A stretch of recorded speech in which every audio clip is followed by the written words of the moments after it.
I'm joined by Congresswoman Karen Bass, Democrat from the great state of California. She serves on the House Foreign Affairs and Judiciary Committees, and today she was in the room at the White House when President Trump said he felt somewhat vindicated. Nice to see you, Congresswoman. Thank you. Thanks for having me on. Well, if this weren't so serious, I'd say you can't make this stuff up. So at least I agree. Tell me what happened. You're in the room, and tell me what the president said, besides the somewhat vindicated.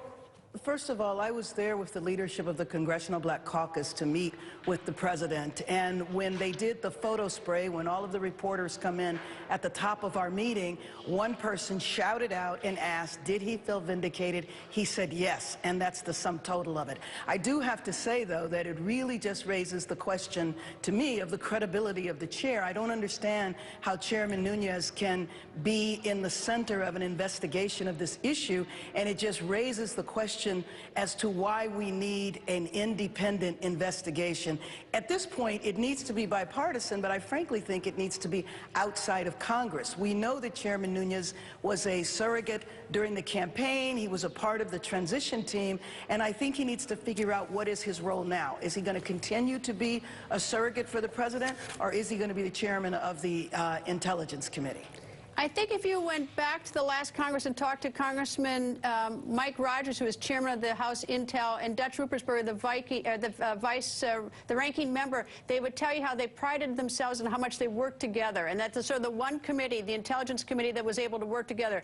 Now we see it. I mean, it appears to be almost imploding if it is as we think, that Chairman Nunes went down to the White House with not even talking to the ranking member. I mean, it's like, I don't know how in the world we can expect this to work well at this point. Well, I mean, I think he broke the bond, and I frankly think it raises the issue. Maybe he should step down as chairman, because I don't know how they can work together anymore. I mean, I don't know how the ranking member could trust him for him to go out and take information to the press and to the White House before he even talks to them. I don't know how they would have a bond any longer.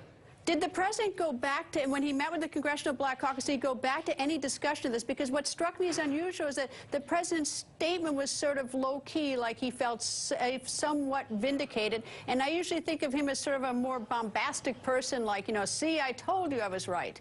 Well, I hope he recognizes that to have gone to that issue would have been completely inappropriate with our meeting. That was not what we were there to talk about. It was a photo spray at the top of the meeting. We were there to talk about, and our theme was, when he said, what do you have to lose in the campaign, when he made that statement to the African-American community, we were there to show him exactly what we have to lose. And frankly, we're very concerned about the budget that he's presented. We're very concerned about statements that he made about the African-American population. And so we went there to clarify with him and to also present him solutions in a number of different categories. Did he listen? I mean, did it seem like it was a fruitful meeting, that he listened?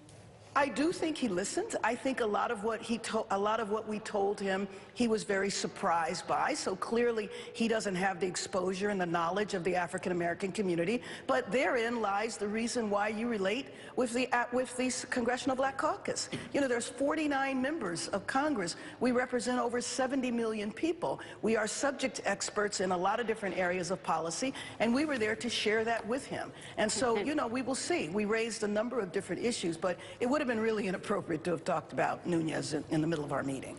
Well, Congresswoman, thank you very much for joining us. Such a big day for the Congressional Black Caucus, and also on this other issue. Thank you for joining us. Thanks for having me on.